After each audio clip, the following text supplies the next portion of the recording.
Well, John, where do you even begin to summarise last night's events?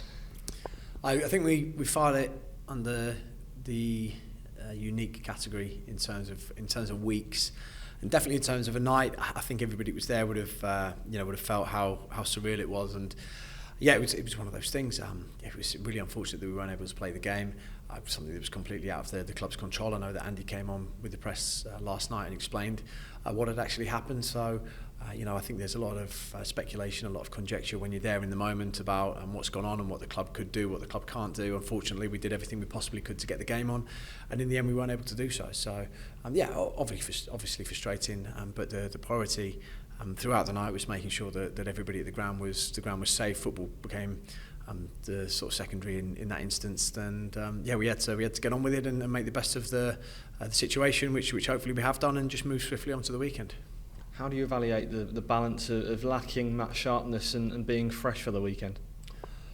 I'll tell you at 5 o'clock on Saturday how that's worked out. I think the only way for us to evaluate it now is to go, it is what it is, and we have to take all the positives from it. And the positive from our point of view is that freshness and the fact that we're going to be facing an opponent who's got that match sharpness but hasn't necessarily had the rest and recovery. Had a really tough game against Leeds at the weekend, a very, very tough game, travelling last night to Derby. So I think there's positives and there's negatives. I certainly know that probably from our camp, we would like to have played the games. We'd like to have the match sharpness. I'm sure Swansea are looking in from the other end, thinking, aren't they lucky because they haven't had the slog of those two games through the week. So I think there's a balance to both. But certainly from our point of view, we're not going to use any excuses. We're just going to make sure we attack the game and we attack it with the freshness of a side that hasn't played in 3 weeks.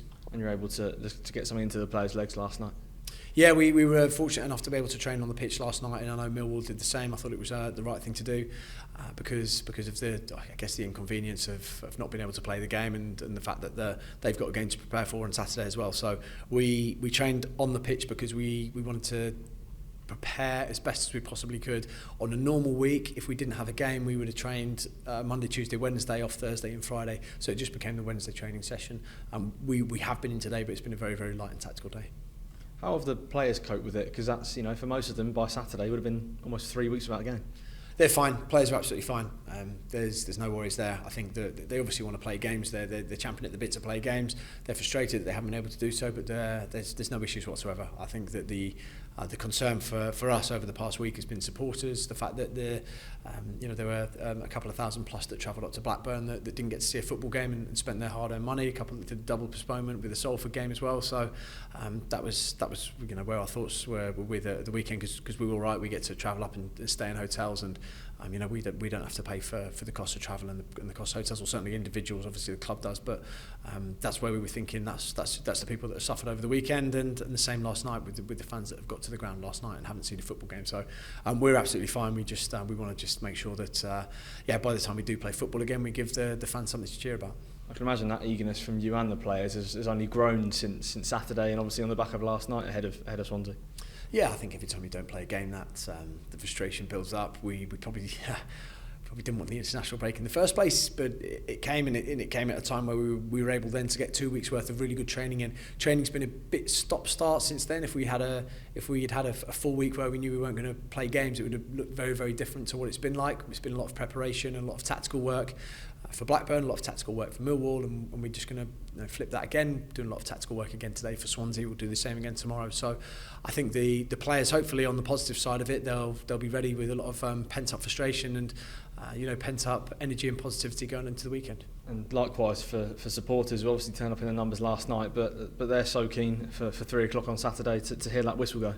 Yeah, I know they just want to see football, and I'm pretty sure that all of the fans that travelled up to Blackburn would have been in the stadium last night to have seen football that they didn't get to see. So it's one of those. I don't think we'll see that in our lifetime again as players, coaches, fans, people that work for the football club. I don't think that'll happen again back to back on a Saturday and a Wednesday with a unique set of circumstances. So one of those that is incredibly frustrating. Hopefully all the fans got back okay last night, and hopefully they travel safely across to Swansea the weekend. I'm sure a load of them will go Friday. They'll go Saturday morning because it's a long way, and I am praying that we get a game that kicks off at 3 o'clock and lasts all the way.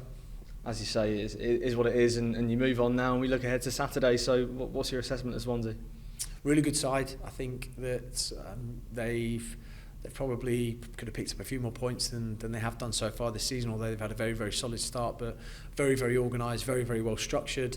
I think right at the top of a lot of the metrics and statistics that we would look at and we would value as a football club, and I think they've done a very, very good job, very, very well coached with some excellent players in the side. And anybody that's watched them, I think against Leeds, gave Leeds a really, really tough game. They considered themselves unlucky not to have won it, and then took the excellent 3 points at Sunderland, at Derby on Wednesday evening.